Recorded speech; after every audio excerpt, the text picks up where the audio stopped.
अब छल कपट करो, हिंसा करो, गंदे आचरण करो, सोचो हम बहुत बड़े धनी बन जाएं, तो दुष्कृति का फल दरिद्रता और दुख होता है, सुकृत का फल ऐश्वर्य और सुख होता है।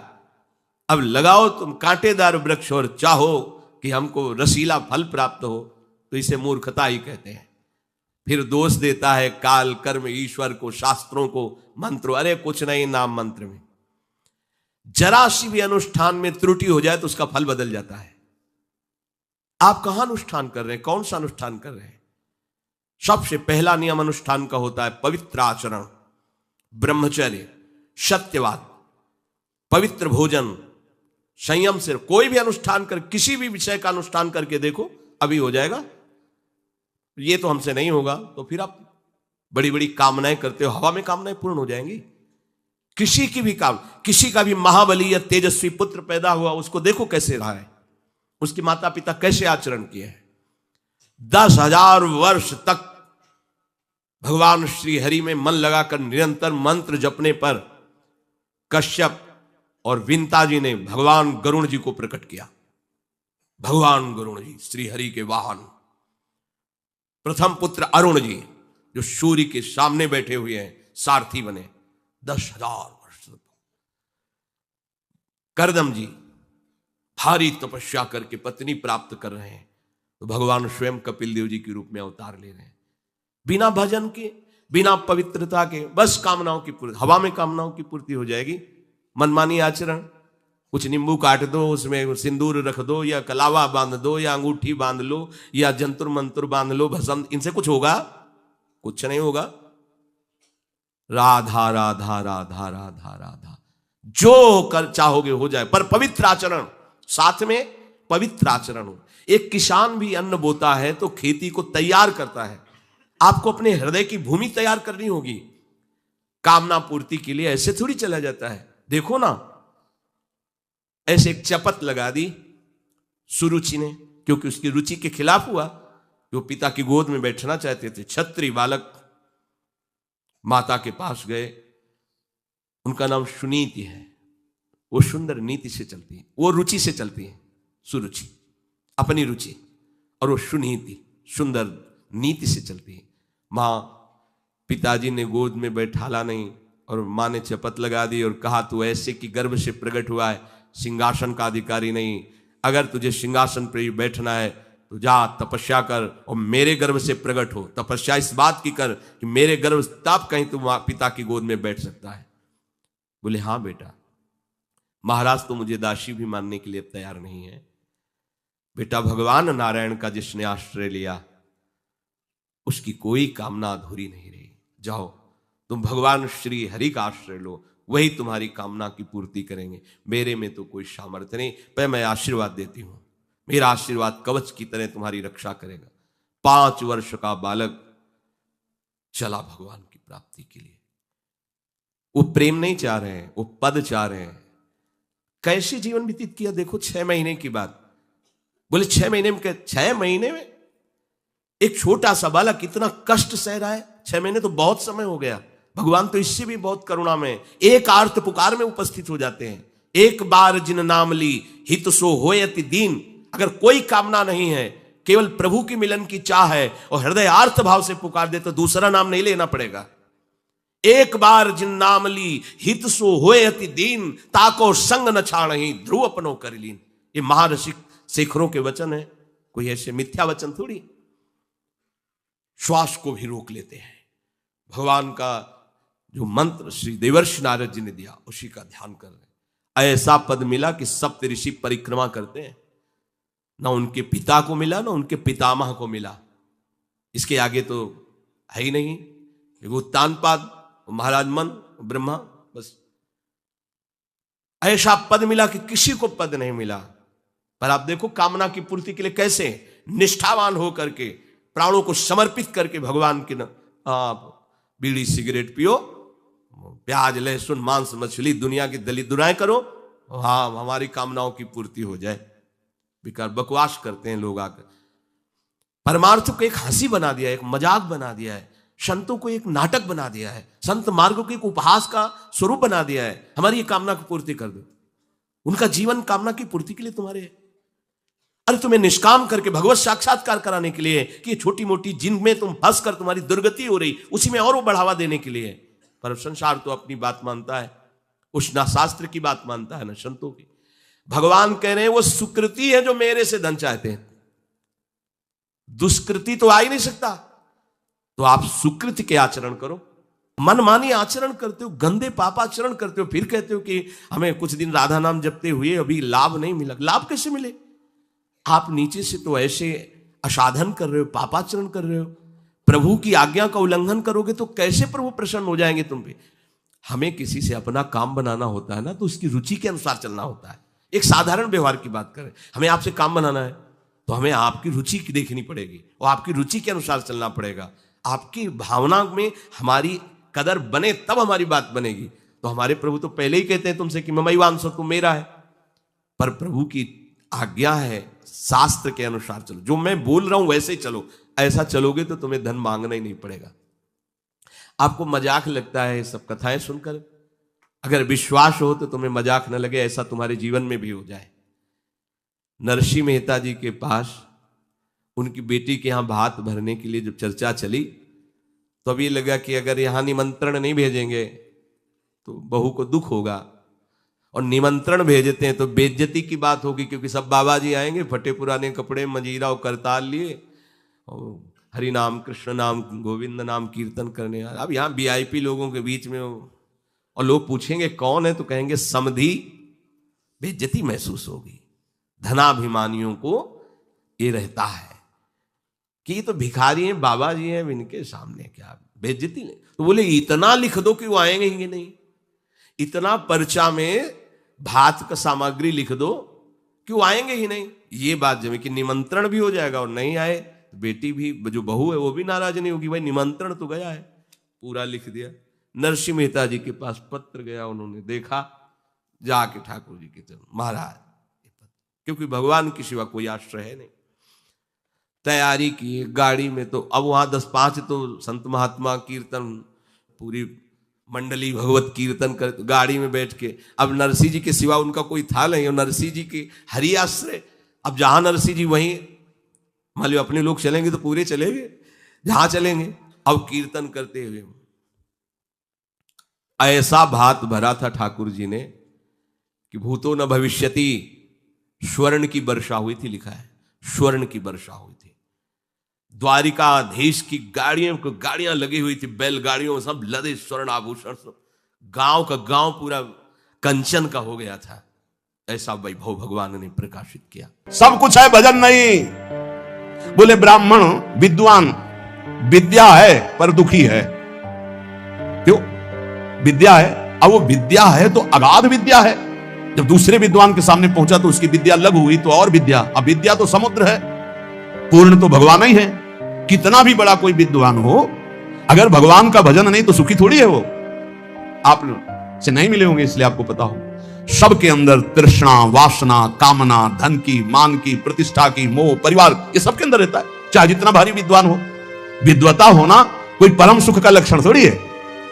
विद्वता का प्रयोग करके कामादि शत्रुओं का नाश करके परब्रह्म में स्थित होना, यह परम सुख का स्वरूप। तो बोले दुखिया द्विज विद्या बिना, विद्या तो है पर पूर्ण विद्या नहीं है। पूर्ण विद्या क्या है? ब्रह्म विद्या या परा विद्या, प्रेम, पराभक्ति। अगर ये नहीं है तो विद्या है पर वो विद्या तुम्हारे किस काम की? वो परब्रह्म परमात्मा तत्व की प्राप्ति न करा सके सो विद्या धूरी समान। विद्या पढ़ कर तो फिरो औरन को अपमान, नारायण या विद्या नहीं तो सब विद्या धूरी समान। दुखिया द्विज विद्या बिना। अब राजा बल बिन सोए। अब जितने अपने पास सैनिक हैं, जितने अस्त्र हैं, उससे बढ़कर किसी और देश में है, वो हर समय संतुष्ट रहता है कि अगर हमारे देश में, हमारे पास विश्व में सबसे अधिक सेना, सबसे अधिक बल विक्रम हो। और ऐसा नहीं होता। अगर तुम उठोगे 95 में पहुंचोगे तो 100 तुम्हारे सामने माया रख देगी, 5 कमी बनी रहेगी। कभी पूर्णता आ नहीं सकती, क्योंकि पूर्णता ब्रह्म में होती है, माया में नहीं। बोले राजा दुखी है क्योंकि उससे बड़ा वैभवशाली, उससे बड़ा सेना का बल उसके पास है। वो अंदर जलता रहता है, कभी आक्रमण हुआ तो परास्त हो जाएंगे, हमें अपना बल बढ़ाना है। जैसे विद्वान, उससे बड़ा विद्वान, सेना नायक, उससे बड़ा कोई बलवान। रूप बिना गणिका दुखी, जैसे वैश्या है तो अपने रूप को सजाकर लोगों को लुभाती है, तो उससे भी बड़े रूपवान और भी रूपवान है जन, वो अपने रूप से दुखी, कि हमारा ऐसा रूप होता कि जो देखे वो हमारे में आकर्षित हो जाए, वो दुखी रहती है। जोगी जोग न होए अष्टांग योग, कोई साधारण बात नहीं। योगी से वो पूर्ण योग नहीं होता। अगर कुछ सफल भी हो गया तो ऐसे ऐसे सिद्ध योगी हैं कि आप देख करके समानता नहीं कर सकते, क्योंकि एक से एक सिद्धियां हैं योगी योग की सिद्धियों। अब देखो, एक सिद्ध 1400 वर्ष तक अपने को जीवित रखा तो कोई भगवत प्राप्त हो गया था क्या? सिंह की सवारी और सांप का चाबुक, ज्ञानदेव जी से मिलने के लिए जा रहे थे चांददेव जी। सोचो, हर बार मृत्यु पर विजय प्राप्ति की योग के द्वारा, लेकिन ब्रह्मबोध नहीं, भगवत प्रेम नहीं, कोरा। जरूरी नहीं है कि योग में बड़ी सिद्धियां है तो वो ब्रह्म प्राप्त हो गया, वो भगवत प्रेम, यही सूक्ष्मता होती है। बोले जोगी जोग न हो, जो असली जोग है, तेसाम सतत युक्ता नाम भजताम प्रीति पूर्वकम ददामि बुद्धि योगम तम ये न माम उपयांत, निरंतर पुलकित होकर भगवान के चिंतन में डूबा वो योग। जोगी जोग न होए साधु हरि भजन न जाने, साधु का भेष धर लिया, असंतुष्ट भाव से असंतोष वृत्ति धारण किए हुए हर इंद्री की तृप्ति के लिए भटक रहा है, तो बोले क्या जीवन, नरक जीवन, नरक जीवन, उपहास का जीवन। बादशाह की पोशाक पहनकर फुटपाथ में 1-1 रुपया मांगे तो उपहास का नहीं होगा। ये बादशाह का स्वरूप है जो माया पर विजय प्राप्त करके भगवान से भी कुछ नहीं चाहते, जिनके अधीन भगवान भी हो जाते। आम भक्त पराधीन हो, ऐसा वेश धारण करके यदि हरिभजन नहीं किया, हरिभजन की युक्ति नहीं तुम्हारे अंदर आई, तो दुखी ही हो, तुम्हारे को क्या प्राप्त हो गया। साधु हरिभजन न जाने, भाण कलावत भाट सभा नट लज्जा माने। बोले जैसे भाट है स्तुति गायक और ये नट आदि विविध प्रकार के कलाएं दिखाने वाले, अगर ये लज्जा संकोच माने तो कैसे निर्वाह कर सकते हैं अपना। पर ये भी लज्जा मानते हैं क्योंकि इनसे एक से एक बड़े कलाकार हैं, तो वो भी पूर्ण नहीं है। कपड़ा लत्ता खूब है, बढ़िया मकान है, स्त्री है, पुत्र है, धन संपत्ति, पर जल रहे असन बसन परिवार पुत्र सब है। बोले सब जग दुखिया, कोई सुखी नहीं है, कोई विद्या के बिना, कोई सेना के बिना। देख लो आप, हाहाकार मचा है हृदय में, नींद नहीं आती, अशांति है। क्यों? संतोष नहीं, भगवत भजन नहीं, भगवत आश्रय नहीं। तो माया में कभी पूर्णता होती है क्या? कभी पूर्णता। माया केवल दुख प्रदान करती है। भगवत ऋषि जी कह रहे हैं, इसलिए हमारी बात मान लो, अगर सुख प्राप्त करना है तो साचे श्री राधा रमन, झूठो सब संसार, बाजीगर को पेखनो मिटत न लागे बार। बाजीगर को पेखना, पूरा जीवन लगा दिया उसी के समेटने में, वो भी गया और आप भी गए। मिटत न लागे बार, भूत की संपत्ति जाने।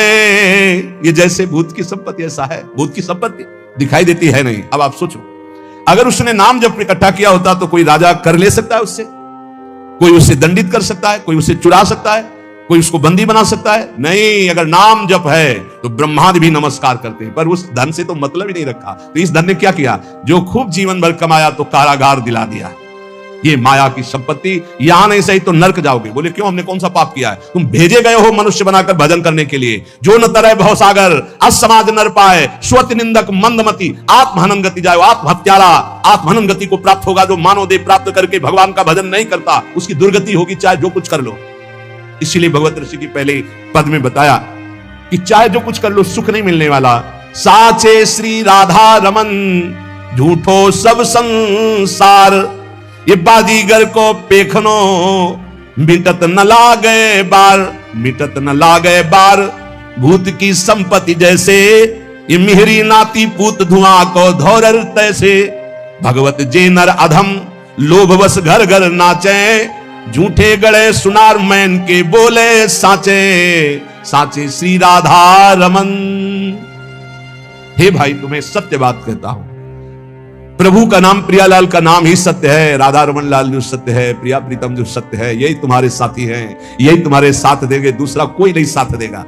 ये संसार बिल्कुल स्वाप्निक तमाशा जादूगर का है। बचपन में देखा था, एक जादूगर आया था गांव में, एक टोकरी सी ऐसी दिखाया सबको कि देखो कुछ नहीं, कपड़ा ऐसे डाला और बोला बोलते जाओ किसको क्या चाहिए। तो जो बोल रहे थे सब निकाल निकाल के बाजार लगा दी। एक नारियल निकाला तो एक आदमी उठाने लगा, छूना मत। बोले नहीं, आप पैसे ले लो, हम इसको खाएंगे। बोले तुम्हारी ताकत तो क्या इसको खा सको, ये मंत्र से आया हुआ है, मायाकृत है, छूना मत। बाद में हमें मत कहना कुछ, देख सकते हो छू नहीं सकते, छुए तो गड़बड़ हो जाएगा। ये देख लो यार, छूना मत, कुछ सब मायाकृत है, इंद्रजाल है। एक छोटा जादूगर, जल में थल और थल में जल, महाराज युधिष्ठिर की सभा में, तो जहां थल था वहां धोती समेट ली, जहां जल था वहां धोती छोड़ी, मुंह भरा जल में गिर गया। तभी तो हंसी हुई थी, उपहास हुआ था। एक छोटा जादूगर इतना भ्रम पैदा कर सकता है, तो सबसे बड़ा मायाधीश हमारा श्री कृष्ण है। देखो अनंत ब्रह्मांड, अनंत जीव, क्या क्या साचे श्री राधा रमन। ये झूठो सब संसार जो देख रहे वो है नहीं, जो है वो देख नहीं रहे। अंदर का देखना हो। कल एक कह रहा था आपको हम जान गए, कल एक कह रहा था आपको हम जान गए, तो हम कहा सच्ची आप हमें जान गए? बोले नहीं अपने को जान गए। हम कहा सच्ची? बोले नहीं कल वो है उसमें देख लेना। क्यों? आप हमारे बाहरी रूप को जान गए होगे, आप हमारे को नहीं जान सकते। हमारे को जान गए तो हमारी श्री जी को जान जाओगे, क्योंकि श्री जी के समीप ही हमारे को जाना जा सकता है। हमारी श्री जी को जान गए तो हमें जान जाओगे, हमें जान जाओगे तो हमारी श्री जी को जान जाओगे पक्का, क्योंकि श्री जी से अस्तित्व है। हमें जान गए मतलब श्री जी को जान गए मतलब कोई ज्ञान बाकी नहीं रह गया। प्यार उडम चमते नहीं अच्छी सुखादी नाम तो ध्यान गम। तो वो तत्काल बोला मैं अपने को जान गया। हम अपने को जान गए जी, एक दृष्टि होती है, अभी तो आपको नम्र दृष्टि से, उस समय हम अपनी दृष्टि थे। अपने को जान गए? बोले नहीं नहीं, अपने आप जैसे ले भूत कब लाया जाता है। हमका और बोलिए आप क्या है। इसलिए कभी संतों के पास जाके अपनी बाबूदी मत हाकिए, वहां से कुछ प्राप्त कीजिए। देखो आप पर करुणा है इसलिए आपको संग मिल रहा है, आपस में बैठकर हम भगवत चर्चा करें, इसका लाभ लीजिए। मान लो जिससे आप हमारे आके ज्ञान बघारोगे तो हम हाथ जोड़ के चुपचाप बैठ जाएंगे, क्या होगा उसमें? अरे परस्पर मिलकर के वो बात सुलझाएं जिससे हमें अवसर मिला है। सत्संगति संस्कृति का रंता, जन्म मरण के चक्र से हम मुक्त होने के लिए साधु समागम में भेजे गए हैं। इसलिए श्रीपाद प्रबोधानंद जी महाराज करें, अहो वृंदारण्यम प्रतिपद विनश्यन्ति परमोन्मद प्रेमानंदामृत जलधि लोभा कुलयति रमेशो ब्रह्मादीनत भगवतः पार्षदवरा न तो धीरा नीरांजलिमपिनिपीयात्र वसत। श्री वृंदावन में पग पग पर वास करने वाले को प्रेमानंद की अनुभूति होती रहती है।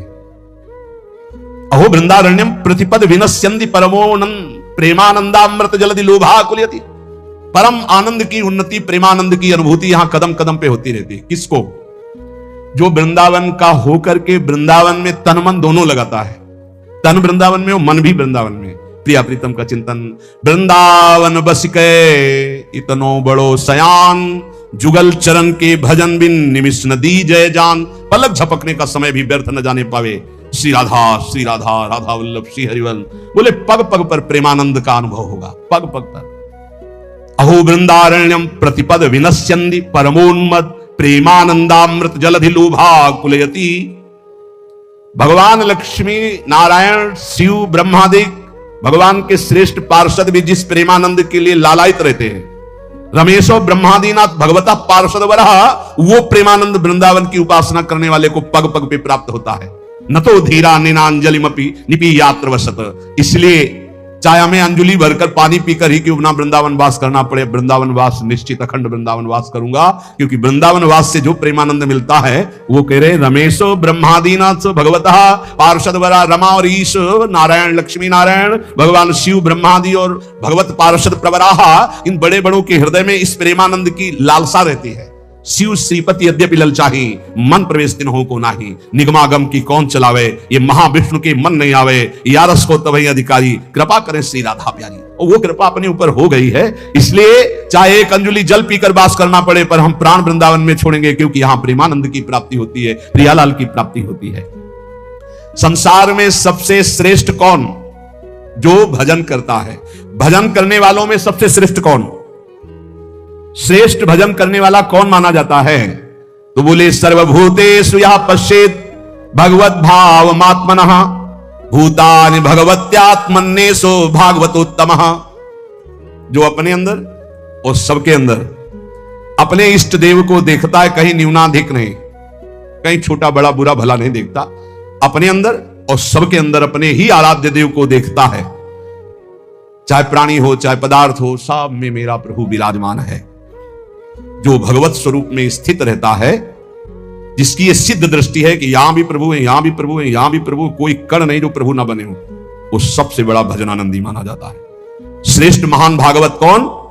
भगवत्यात्मन्येष भागवतोत्तमः। उत्तम महाभागवतो, जो अपनी आत्मस्वरूप प्रभु और सर्वत्र प्रभु विराजमान है, ऐसा अनुभव करते हुए भजन कर रहा है। सब में मेरे प्रभु विराजमान, यहां भी बाहर भी सब जगह प्रभु विराजमान।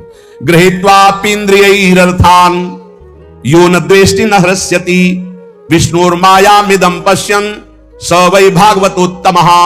वो सबसे बड़ा महाभागवत है जो इंद्रियों के विषय आए, अनुकूल विषय में हर्षित नहीं, प्रतिकूल विषय में शोकित नहीं। इच्छा के प्रतिकूल आया समय, परिस्थिति, विषय, व्यक्ति तो द्वेष नहीं, अनुकूल आया तो हर्षित नहीं। ये सब भगवान की माया है, ऐसी दृष्टि बनी रहती है। अनुकूलता में हर्षित नहीं, प्रतिकूलता में शोकित नहीं, चाहे व्यक्ति, वस्तु, स्थान, परिस्थिति। अनुकूल व्यक्ति आया कोई हर्ष नहीं, प्रतिकूल आया गाली दे रहा, अपमान कर रहा, कोई शोक नहीं। ये भगवान की माया है, लेकिन भगवान तो सब में समरूप से विराजमान है। उसकी ये सिद्ध दृष्टि बनी रहती है कि हमारे भगवान की माया है, इसलिए निंदा में, स्तुति में, मान में, अपमान में, अनुकूलता में, प्रतिकूलता में जो सदैव एक रस रहकर भजन करता रहता है, वही उत्तम महाभागवत है। देहेन्द्रिय प्राण मनो धियाम यो जन्माप्य यक्षुद्भय तर्ष कृच्छैः संसार धर्मैः रविमुह्यमानः स्मृत्या हरेर भागवत प्रधान। वो भगवत भक्तों में सर्वश्रेष्ठ भागवत धर्म है जो जन्म, मृत्यु, भूख, प्यास, श्रम, कष्ट, भय, तृष्णा इनको जीत चुका है। महाभागवत कौन है? अब जन्म का कोई भय नहीं रहा। क्यों? यदि मेरा जन्म होगा तो मेरी प्रिया जो मेरे साथ होंगी। अब मेरा जन्म कर्म बंधन से नहीं होगा, अब प्रिया जो के साथ होगा। यत्र यत्र मम जन्म कर्म भी नारके परमे पदे थवा राधिका रत निकुंज मंडली तत्र तत्र हृदय में विराजिता। भजन कभी नष्ट नहीं होता। अगर चूक हो गई किसी को भगवत प्राप्ति नहीं, तो अगला जन्म जो होगा महाभागवत के रूप में, वो ब्याज सहित भजन। जैसे हिरण में फंस गए तो अगला जन्म हिरण का, पर हिरण के ही रूप में ऐसा भजन हुआ, अगला जन्म ब्रह्मबोध संपन्न महापुरुष के रूप में। उन्हें कहीं वेदांत पढ़ना नहीं पड़ा, जन्म से ही ब्रह्मबोध। भजन ऐसा प्रभावशाली। जन्म का भी भय खत्म, पता नहीं मेरा जन्म हो कि ना हो। वैसे तो पक्का पता चल जाता है अपने को कि अब खत्म हो गया, अब नहीं होगा। अपने को जब पेट छक जाता है तो दूसरे से प्रमाण नहीं होता, जाने मोरी छाती, अब हमारी जगह नहीं रह गई, भर गया पेट, पता चल जाता है। ऐसे अपने को पता चल जाता है जन्म होगा कि नहीं, खत्म खेल, पता चल जाता है। और मृत्यु का भी भय नहीं। जैसे विशाल हाथी गजराज के गले से फूलों की छोटी माला टूट के गिर जाए, उसे पता न चले, ऐसे भक्तों की मृत्यु होती है। जन्मत मृत्यु साधु कोई भक्तों को ऐसा कष्ट नहीं होता जो जन्म पर और मृत्यु पर विजय प्राप्त कर लिया है। और जो भूख और प्यास पर, भूख प्यास ये व्यथित करते हैं, ये प्राणों का धर्म है, मेरा नहीं, धैर्य पूर्वक जो सह लिया गया। ऐसे जीवन में बहुत समय आए, बहुत समय, एक दो दिन नहीं, बहुत समय आए। प्राय सच्चे कहते हैं, शायद आपको विश्वास न हो, वृंदावन के सिवा मुझे कभी रसोई में बैठकर भोजन मिला हो ऐसा पूरे जीवन में कभी याद नहीं। कभी ये ऐसे किसी गांव नगर में प्रवेश करके किसी रसोई में बैठना, गंगा का किनारा छोड़ना तो था ही नहीं। और काशी में तो घाट में ही किसी की रसोई में कि बाबा ऐसे बैठे हो, गरम गरम बनता, कभी जीवन में नहीं ऐसा। कई कई दिन पर उत्साह ऐसा बढ़ता, मुझे भगवत साक्षात्कार करना है, इस बात का उत्साह किसी बात से फर्क नहीं पड़ता था। कभी ऐसे नहीं कि ऐसे बिल्कुल शोकग्रस्त कि कई दिन भोजन नहीं मिला, तो नवीन उत्साह नहीं, जैसे भगवान रखते हैं, बहुत आनंदमय जीवन। और गंगा जी में हमने एक विशेषता पाई है, मां गंगा का ऐसा जल है कि वो सब पुष्टता देता रहता है। कई कई दिन भोजन न मिलने पर भी शरीर हमारा कभी क्षीण नहीं हुआ, और एक दिव्यता रहती थी, एक पुष्टता रहती थी। कमंडल भर करके गंगा जल पिया तो ऐसा मानो मां का दूध पिया हो, ऐसा बल उसमें रहता था। ये मतलब 10 वर्ष का अनुभव है, 10 वर्ष का अनुभव। जब लक्ष्य बन जाता है भगवत प्राप्ति, तो भूख प्यास भी नहीं सताती। यही भागवती कृपा का बल होता है, कोई फर्क नहीं पड़ता। क्योंकि अंतर में जो हमारा निरोग स्वभाव, निरोग विचार, निरोग अवस्था है, वो हमें बचाए हुए है। और अगर हम इस रोग में होते तो बहुत परेशान हो जाते, फिर कुछ नहीं होने वाला। भूख और प्यास ये केवल लक्ष्य के बल से आ जाता है, लक्ष्य का। और फिर जब आनंद की अनुभूति होती तो इसकी कोई चिंता ही नहीं रहती। परीक्षित जी कह रहे हैं महाराज श्री सुखदेव जी से कि एक दिन की प्यास ने इतना विकल कर दिया था कि ब्रह्म ऋषि ने आंख नहीं खोला तो मरा हुआ सांप उनके गले में डाल दिया। और कई दिन हो गए हमने ना अन्न पाया है ना जल पिया, क्योंकि आमरण अनशन व्रत है। पर यह भूख प्यास मुझे बिल्कुल कष्ट नहीं दे रही, क्योंकि आपके श्रीमुख से निकली हुई कृष्ण कथा अमृत पान करके मेरा हृदय आनंदित हो रहा है। फिर श्रम, किसी भी तरह का कोई भी श्रम आपको परास्त न कर पाए। दिन भर आप लगे रहें पर आपको ऐसा महसूस ना हो कि बहुत थक गया।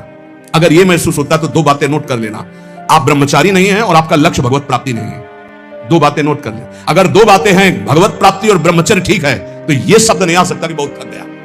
शरीर स्वस्थ होना चाहिए, अगर रोग ग्रसित है तो बात अलग है। और कष्ट, भारी से भारी पीड़ा के समय भी एक आनंद की गुफा है अंदर।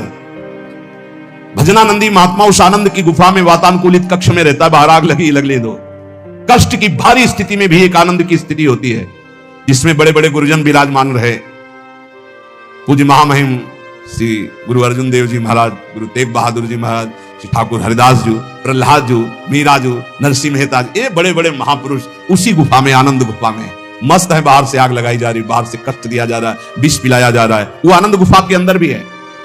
उसका दरवाजा खोल लीजिए, वो दरवाजा खुलता है नाम जब से। जब पहले पाप नष्ट हो, ज्ञान प्रकाश हो, अंधकार हटे, सोई आपको दरवाजा मिल जाएगा। सोई अंदर चले जाइए, अपने स्वरूप में आ जाइए, कोई भय नहीं। नैनम चिंदन्ति शस्त्राणि नैनम दहति पावका न चैनम क्लेदयन्त्यापो न शोष्यति मारुता। ये आपका स्वरूप है, कोई कष्ट आपको छू नहीं सकता। और फिर भय किस बात का? सर्वत्र मेरा प्रीतम है, तो भय किस बात का? और तृष्णा, ये बहुत खतरनाक डाइन है तृष्णा। भोगे हुए भोग को पुनः भोगने की चाहत का नाम तृष्णा। ये मारे है पूरे संसार को, भोग भोग के मरने लायक हो गए, फिर भी भोग। शरीर जन्म मृत्यु, भूख प्यास प्राणों का धर्म, श्रम कष्ट इंद्री मन का धर्म, भय बुद्धि का धर्म, तृष्णा गलत स्वभाव। तुम कहीं हो ही नहीं प्यारे, क्यों परेशान हो? हट इनसे, साक्षी बन, दृष्टा बन इनका। पर यह दृष्टा गुरु कृपा से ही बना जा सकता नहीं। दृष्टि और दृष्टा सब घसीट लेगी माया, बहुत विचित्र है।